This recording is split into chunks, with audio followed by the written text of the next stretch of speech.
nuestro problema de hoy, que es un campo, una curva, y nos piden que evaluemos la circulación. Esto es la integral que está acá arriba, que es el trabajo del campo F a lo largo de la curva cerrada C.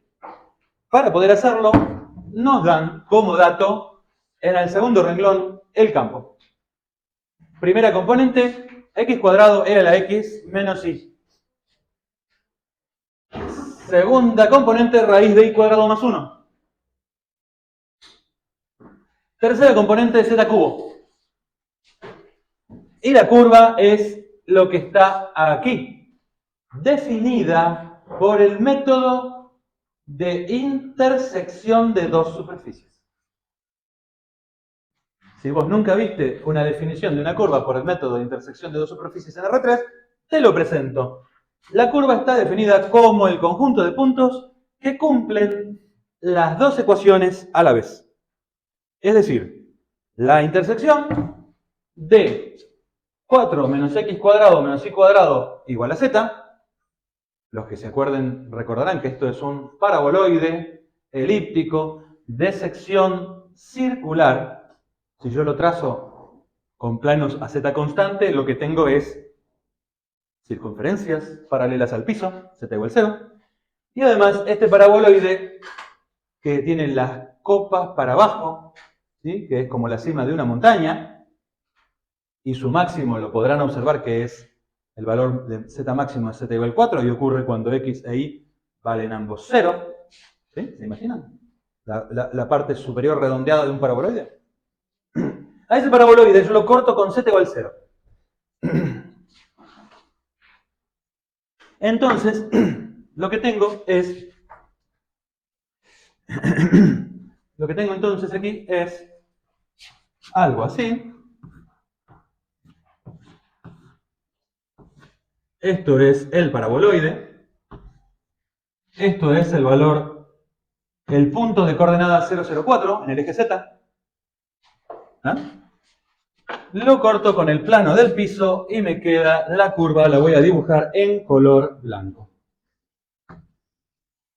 Esta es la curva C.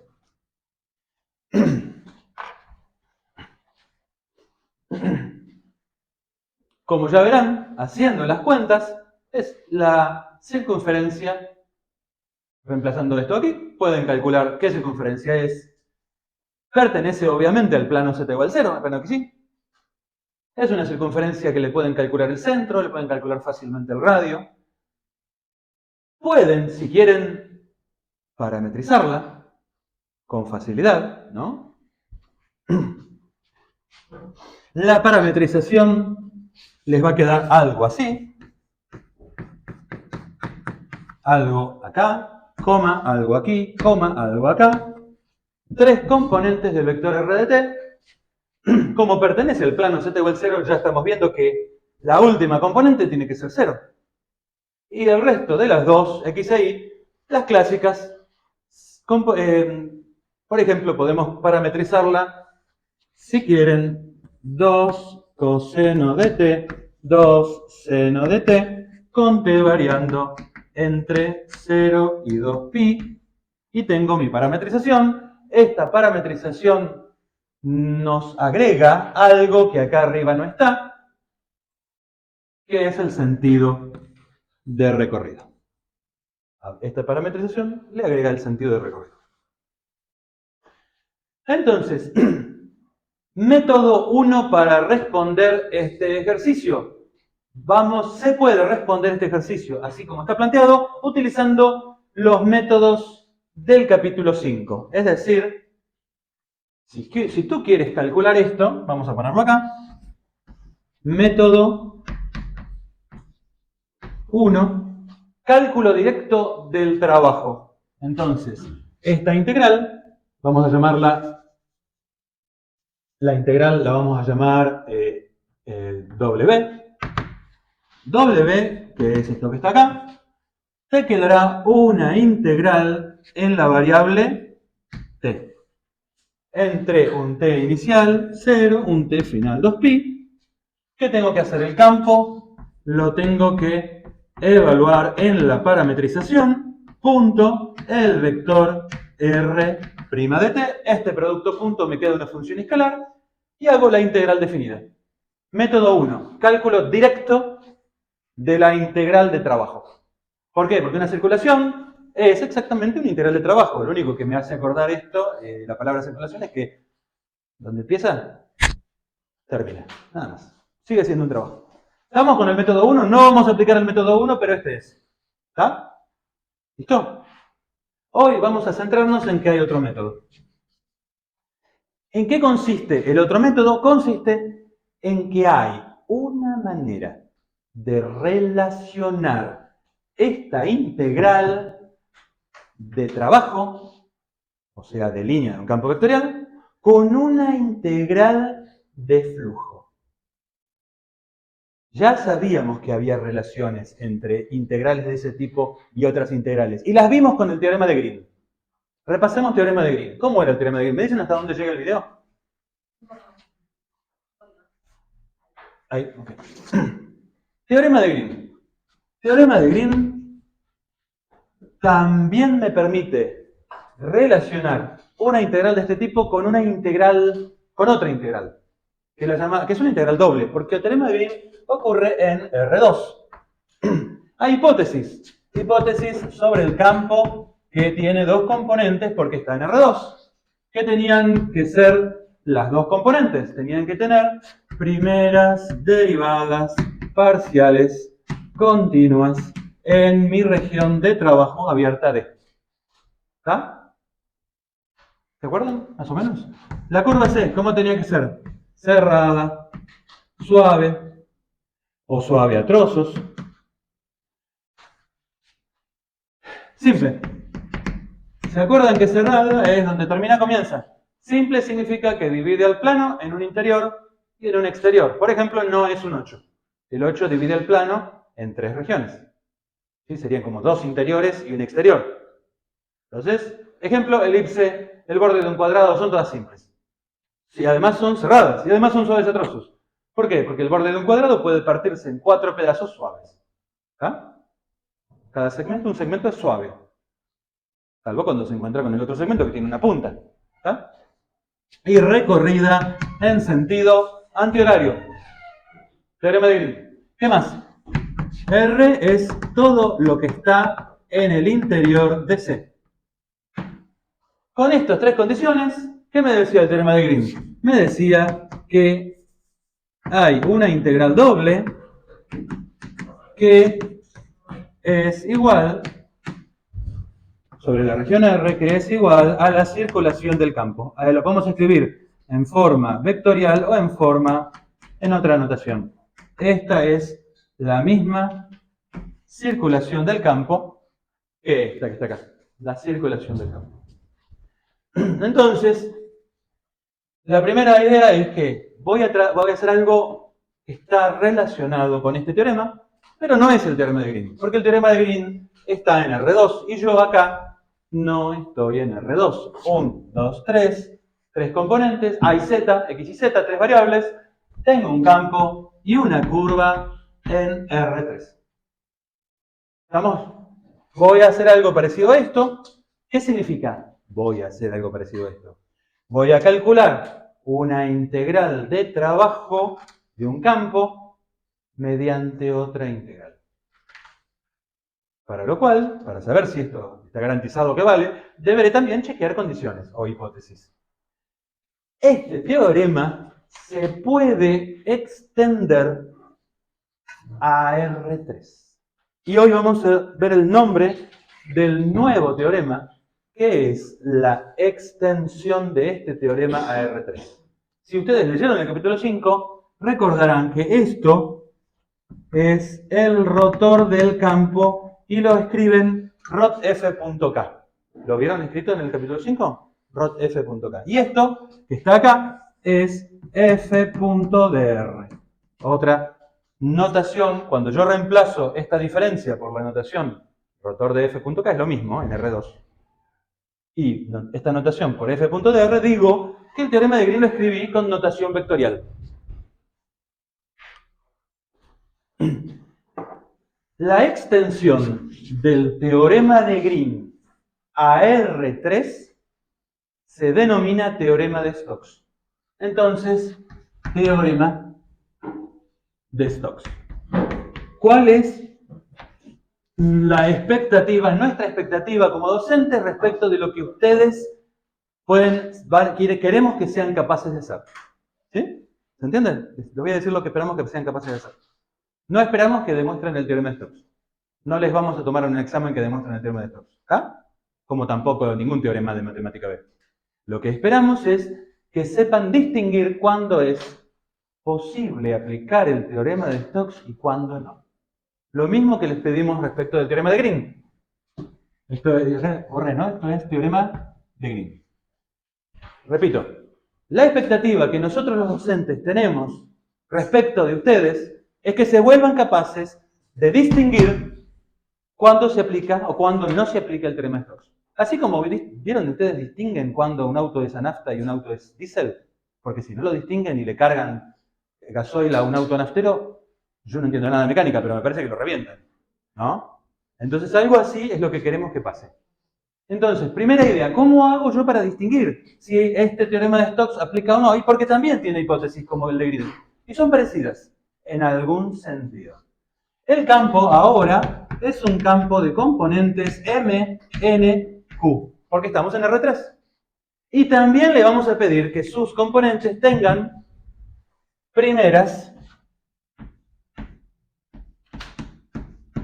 derivadas, parciales, continuas, en una región de trabajo D abierta que D va a ser todo R3 o una porción de R3. ¿Qué es eso? No sé, el primer octante o X mayor que 0. ¿Se entiende? ¿Ah? Ok. Eso respecto del campo. C va a ser una curva cerrada, suave o suave a trozos,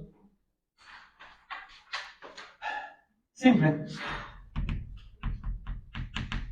Vamos a redefinir simple. Simple ahora significa que no se corta a sí misma, salvo en el punto inicial y final. Por ejemplo, una circunferencia en el espacio. ¿Ya? Es cerrada y simple.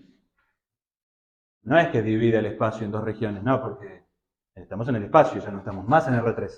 ¿Ya? Entonces, ¿qué es? Simple, que no se corta a sí misma, salvo quizás, podemos considerar que se corta en el punto inicial que toca al punto final. ¿Está?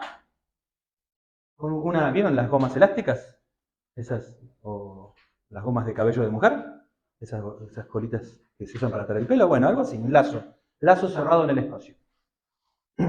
Cerrada, suave a trozo, simple. Y ahora nos tenemos un tema con la orientación. Tiene que estar orientada.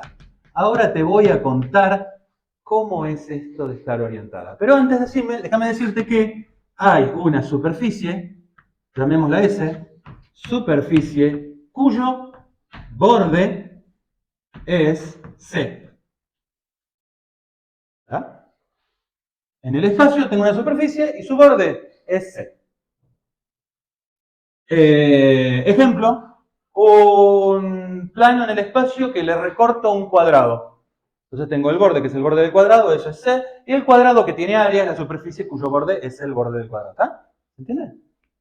Y además vamos a pedirle que S sea orientable. ¿Se acuerdan? Que no sea la cinta de Moebius, que tenga dos caras, orientable. ¿Sí? Y en S vamos a elegir uno de los dos normales unitarios.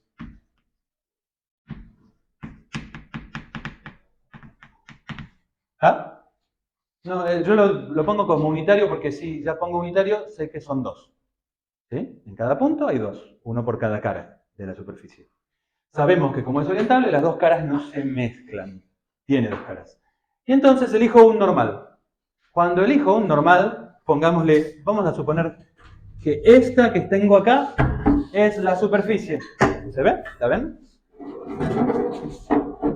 Acá. Esta es la superficie.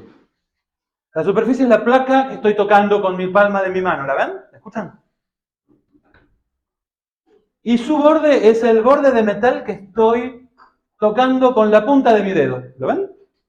¿Cómo se tiene que orientar esto? Entonces, voy a utilizar mi mano derecha y voy a representar el normal unitario con mi pulgar. ¿Lo ven?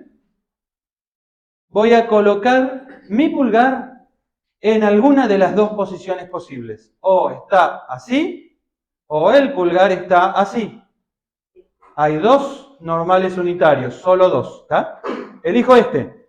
Mis dedos, los 4 dedos no pulgares, van a curvarse como estoy haciendo así, ¿se ve? Indicando cómo debe girar la curva. ¿Me siguen? ¿Lo ven? Repito. Uso mi mano derecha. Pongo mi pulgar haciendo de normal unitario. Los otros 4 dedos, los que estoy moviendo ahora, indican cómo gira la curva. ¿Se ve cómo gira?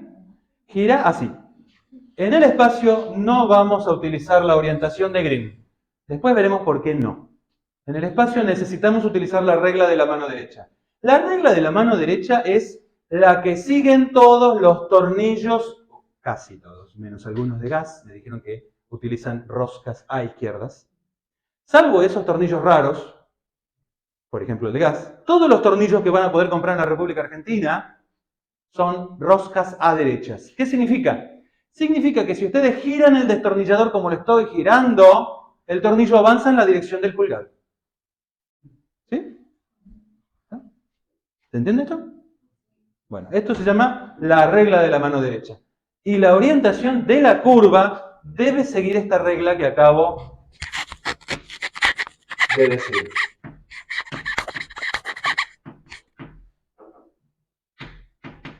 Derecha, relativa a quién? Relativa a este normal unitario que elegí. ¿Vamos? ¿Lo repito una vez más o no? ¿Repito? Está, si quieren lo repito, es una regla. Entonces, volvamos aquí. Si están ya sabiendo qué significa la regla de la mano derecha, les voy a preguntar.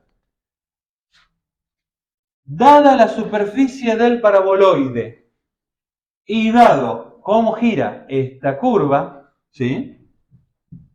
¿Ven cómo gira? Ahora estoy punteando la porción de curva que está atrás del paraboloide y solo verían la curva que está en el primer octante y en este octante. ¿Está? Entonces, dada esta curva que gira así, ¿ven cómo gira la curva? Así como mis dedos. ¿Cuál debo elegir en el paraboloide? ¿Este normal 1 o este normal 2?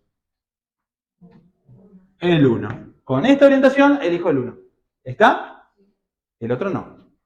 Bueno, entonces, si se cumplen todas las hipótesis del teorema de Stokes, el teorema de Stokes me garantiza algo, no igual, pero análogo a esta igualdad. Me dice el teorema de Stokes que la integral, acá dice doble en R, acá será de superficie en S.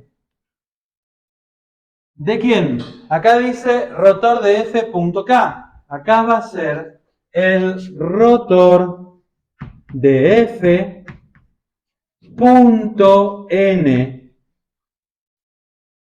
diferencial de superficie. Ya hice el análogo a este. Igual. El trabajo del campo a lo largo de C, de circulación. El trabajo de circulación del campo a lo largo de C. Entonces, recuadro. Esto es la conclusión que me garantiza el teorema de Stokes. Sí es cierto que esto vale. ¿Está? La estructura del teorema es análoga a la estructura del teorema de Green. Nada más que estamos ahora en R3. Nada más que no hay integrales dobles, sino integrales de superficie de tipo integral de flujo. Te lo voy a leer en castellano. Si valen las hipótesis del teorema de Stokes, si se aplican, la circulación del campo es igual al flujo del rotor del campo. Te lo repito. La circulación del campo a lo largo del borde de una superficie es igual al flujo del rotor del campo a través de la superficie. ¿Estamos? Llevemos esto para ver si entendemos lo que se aplica. Aplico método 2. Dijimos método 1 era calcular esto por cálculo directo. ¿Lo puedo hacer? Sí, se puede hacer. Pero no lo voy a hacer. Voy a hacer el método 2. El método 2 es aplicar el teorema de Stokes. ¿Qué significa aplicar? Vamos a decirlo esto. ¿Qué significa? Calcular una circulación de un campo aplicando el teorema de Stokes. Significa que no voy a hacer el cálculo directo, que no voy a parametrizar la curva, que no voy a transformar mi integral de línea en una integral definida. No voy a hacer eso. ¿Vamos? Voy a primero a chequear si se puede. Pregunta, ¿se puede? El campo MNQ tiene derivadas parciales continuas en R, en algún dominio de R3. Veamos. X cuadrado, polinomio, por exponencial. Polinomio por exponencial, cuando derivo, es polinomio por exponencial. Por regla de producto. ¿Se acuerdan la regla de producto de la derivada? Entonces, producto de polinomio por exponencial tiene derivadas de tipo polinomio por exponencial que son continuas en todo el dominio, en todo R3. ¿Está? ¿Estamos? Resta de polinomio. Polinomio, derivada polinomio, continua en todo R3. De hecho, este es un polinomio lineal. La derivada es 0 o constante. ¿Estamos hasta acá? Primera componente ya está chequeada. Vale. Segunda componente, raíz cuadrada. La raíz cuadrada tiene problemas fuera de su dominio. Para números negativos adentro de la raíz cuadrada. ¿Puede haber números negativos adentro de la raíz cuadrada? No. Derivada de raíz cuadrada es 1 sobre 2 raíz cuadrada. Esto jamás es negativo, así que no va a haber problema. Polinomio adentro de raíz cuadrada. Esto es una composición. Compongo raíz cuadrada con polinomio que nunca se anula. Su derivada es composición de raíz cuadrada con polinomio que nunca se anula. ¿Se acuerdan? Por lo tanto, todo esto lo tengo que escribir. Lo estoy diciendo, pero hay que escribirlo. Si yo tengo una raíz cuadrada, su derivada primera serán continuas de este tipo, La composición continua en todo R3. ¿Cuándo debería preocuparme? Y si adentro de la raíz cuadrada hay un número negativo. O 0, porque al derivar la raíz cuadrada, me queda en el denominador la raíz cuadrada, ¿se acuerdan? Ahí me debería preocupar. Por ejemplo, si no estuviera el más 1, ahí ya me tengo que empezar a preocupar. A ver si hay algún problema, ¿está? Tengo que chequear los ceros. Pero no, hay más 1. Z cubo es un polinomio. Su derivada es un polinomio. O 0 o 3z cuadrado. Dependiendo de con respecto a qué variable derive. Derivadas parciales. Continuas en todo R3. ¿Estamos? Entonces, hipótesis número 1. Verificada. Cuando están en un examen, todo esto que digo, por favor escríbanlo. Si no se lo acuerdan, agarran el video del canal, miren todo esto, escribirlo. ¿Tá? Con letra clara, así lo podemos entender, por favor. Y sabemos que ustedes están chequeando que no le ponen a nafta, euro o diésel a un naftero. ¿Está? ¿Sigo?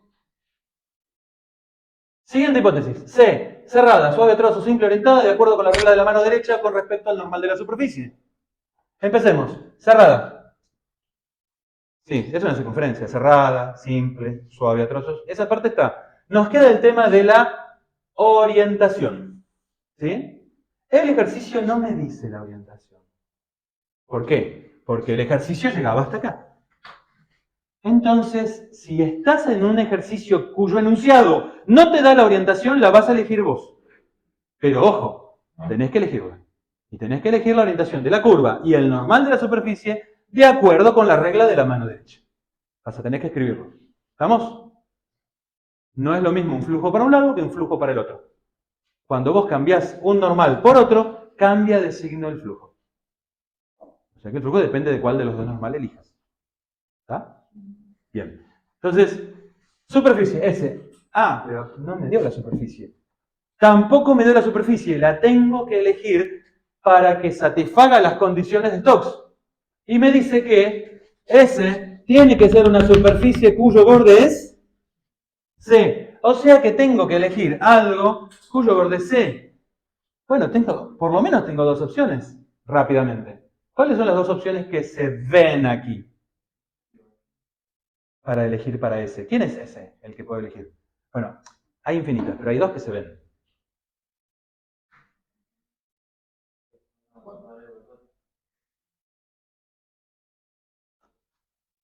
Escucho.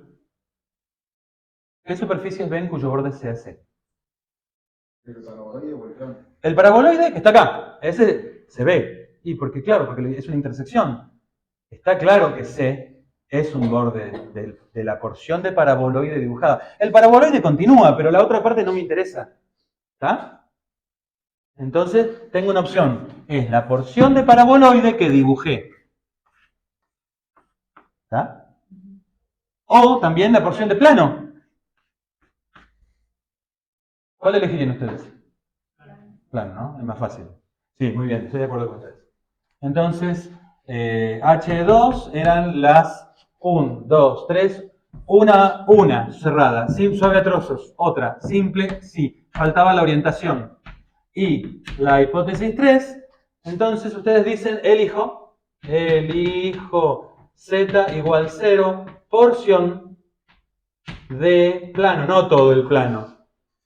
No todo el plano, solo la porción que está recortada, como quien dice, dentro de C, o cuyo borde es C. ¿Está? Elijo la porción de plano.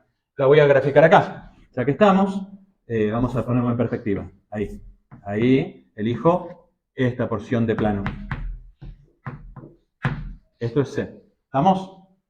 Entonces, ahora me tocó la última parte. Si eligieron eso, hay que elegir normal y orientación de C a la vez para que satisfagan la regla de la mano derecha. ¿Cuál eligen? ¿Cuál normal y cuál orientación de C eligen?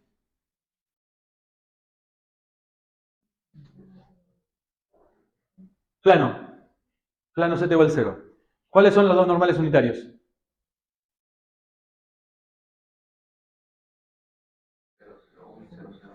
Pueden elegir 0, 0, 1 o elegir 0, 0. ¿Está claro que hay dos? Hay dos. Uno que...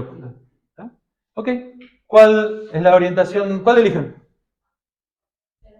Ok, eligen 001. Perfecto. Lo voy a graficar. Es el normal unitario N1. Vamos a ponerle con símbolo de normal unitario. Normal unitario. Es este de acá. Y con la regla de la mano derecha, ¿cómo debe girarse? Así, ¿no? ¿Está? Bueno, listo. Ya tenemos todo lo que necesitamos. Todas las hipótesis se cumplieron. Todo. Por lo tanto, vale el teorema de Stokes. ¿Qué voy a hacer entonces? Voy a calcular esta integral indirectamente. En realidad voy a calcular esta. ¿Está? Entonces, empecemos. Parte fase 2 o fase 3 del método 2. Si quieren, esto es 2A, chequeo de hipótesis. 2B, cálculo. ¿Qué tengo que hacer en el cálculo? Bueno, tengo que calcular el rotor, el campo rotor de F. ¿Cómo calculo el rotor de F? Con la tablita. Más I menos J más K. ¿Qué pongo en el segundo renglón? Las operaciones de derivar. Acá tengo que poner derivar respecto de X, derivar respecto de Y, derivar respecto de Z. Que son las tres componentes del vector simbólico nabla. Esta es la notación simbólica del rotor. Nabla cruz F. ¿Ah? En física o en ingeniería muchas veces la cruz es reemplazada por un simbolito de B invertida. Es una notación que usan los ingenieros. Estamos entonces, rotor del campo. Vamos a la tercera componente. ¿Sí? Tercera componente es X. Perdón, tercera componente. La tercera línea, que son las tres componentes del campo, X cuadrado igual a X menos Y. Raíz cuadrada de Y cuadrado más 1. Acá. Tercera componente, z cubo. Con la misma regla del producto cruz, hago el rotor. ¿Cómo lo voy a hacer? Voy a considerar primero la primera y elimino primera fila, primera columna y me queda. Aplico este operador a esto y derivo respecto de i a z cubo menos. Aplico esta operación a esto que está acá. Derivada respecto de z de la raíz de i al cuadrado más 1. He resuelto la primera componente del rotor.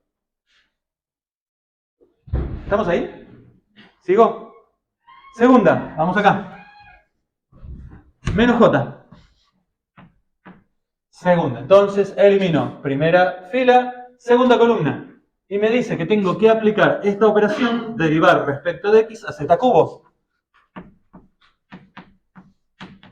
Menos esta operación, derivar respecto de z a esta componente. X cuadrado e a la x menos i.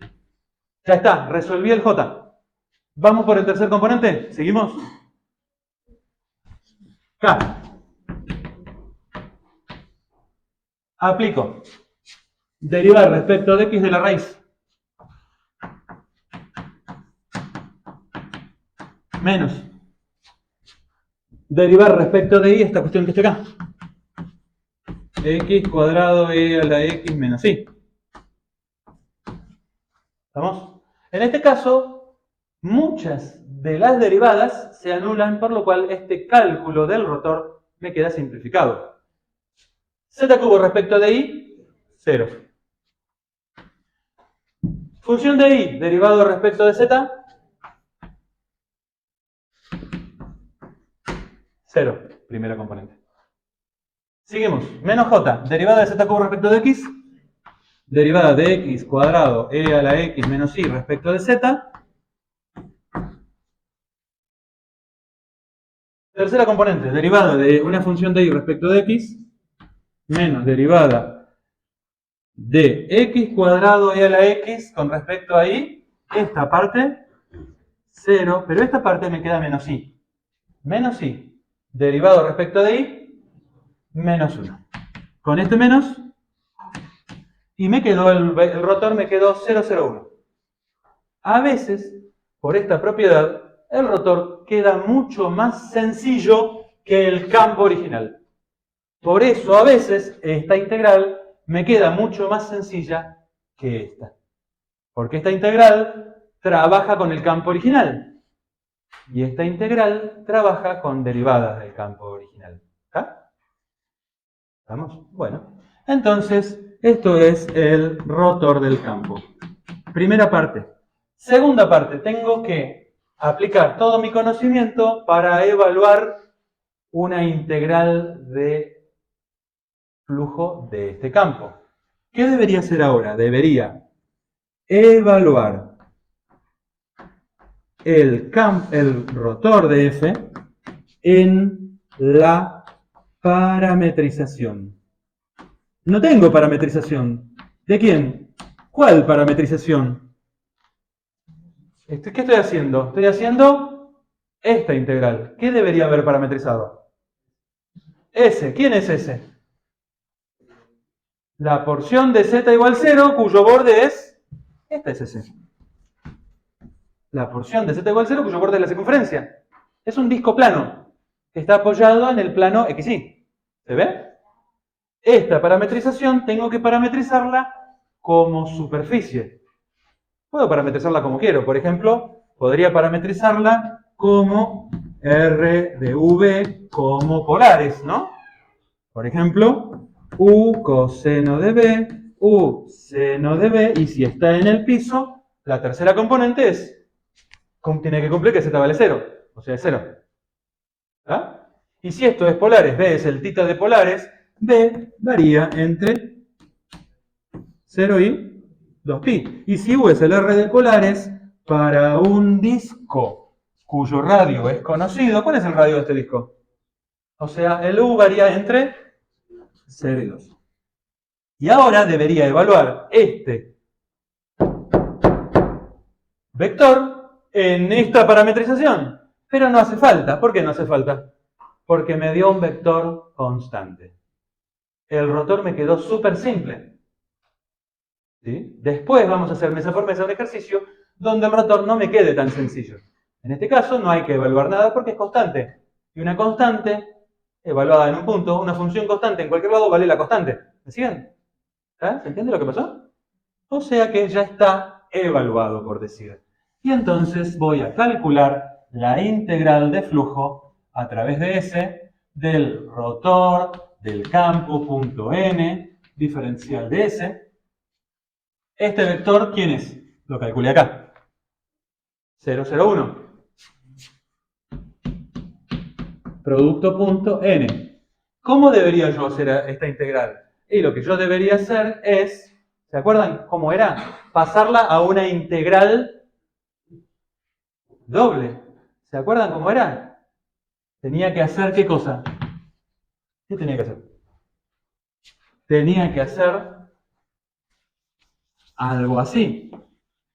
Tenía que pasarla con esta parametrización a una integral doble en la variable U y B. ¿Sí? ¿Y qué tenía que poner acá? El rotor del campo evaluado en la parametrización, producto punto el normal de la parametrización. ¿Y esto en dónde? En la región R de V. ¿Y quién es la región R de V? Esta que está acá. Esto es lo que tendría que hacer. ¿Sí? Lo pueden hacer y les va a dar bien. Pero yo me voy a fijar que yo ya sé quién es N unitario. ¿Quién es N unitario? Ustedes me lo dijeron. En este caso, el cálculo se simplificó muchísimo. ¿Por qué? Porque N unitario es también 0,01, el que eligieron ustedes, ¿no? ¿O no? No tengo que pasarlo, no hace falta pasarlo a una integral doble. ¿Por qué? Porque este producto punto 001.001, ¿cuánto da? 0 por 0 más 0 por 0 más 1 por 1. ¿Cuánto da? O sea que me queda la integral de superficie de la función 1 diferencial de S. ¿Está? ¿Y qué es esto? ¿El área de quién? El área de S, que es lo que está diciendo acá el compañero. Que yo sé quién es ese. ¿Quién es ese? La porción de plano Z igual 0, cuyo borde es una circunferencia de radio 2. ¿Cuánto vale el área? Es un círculo. O un disco. ¿Cuánto vale el área de un disco de radio 2? Pi. ¿Cuánto vale el radio? Al cuadrado. O sea que esta cantidad me da 4pi. ¿Sí? Repito. Esto es el procedimiento general, pero en este caso se me simplificaron estos dos vectores tanto y la superficie es tan conocida que ya sé cuánto vale el área de un disco radio 2. ¿Estamos? O sea que respuesta 4pi, respuesta 4pi es lo que me pedía el problema. Es el trabajo del campo a lo largo de C. Este trabajo pedido es 4pi. Repaso. ¿Qué fue lo que hice? Me di cuenta de la geometría del problema. Me pedía calcular este trabajo en de este campo a lo largo de C. Me di cuenta de la geometría del problema. Me di cuenta que podía calcularlo directamente por método 1, es decir, parametrizando C. Por R de T. Y con esta, pasando esta integral a esta integral definida. ¿Ah? Pero no uso eso, a pesar de que se puede hacer. No lo usé. ¿Por qué? Porque me di cuenta que vale Stokes. Hay un teorema, el teorema de Stokes, que es el análogo de Green, pero en R3. Análogo. Que me dice que si se cumplen estas condiciones, Yo puedo calcular, hay una igualdad, puedo calcular esta integral indirectamente a través del flujo del rotor. ¿Pero qué hice? Bueno, chequeé las hipótesis acá en esta columna. Las hipótesis son válidas para este caso. No están todas las cosas de Stokes acá dichas. No está la superficie, entonces la elijo. No está la orientación de C, entonces la elijo. Pregunta, ¿qué hubiera pasado si yo hubiera orientado C al revés? ¿Cuánto me hubiera dado el trabajo? Menos 4pi. Y estaba bien. ¿Por qué no tiene un único resultado el problema? Porque no me dice la orientación. Si yo invierto la orientación, me da al revés. No hay nada de malo, es así. Siguiente. ¿Qué hice acá? Calculé. ¿Qué calculé? Esta integral que está acá. ¿Qué necesito? Necesito la parametrización de la superficie, en general, y necesito calcular el rotor y evaluarlo. Calculé el rotor.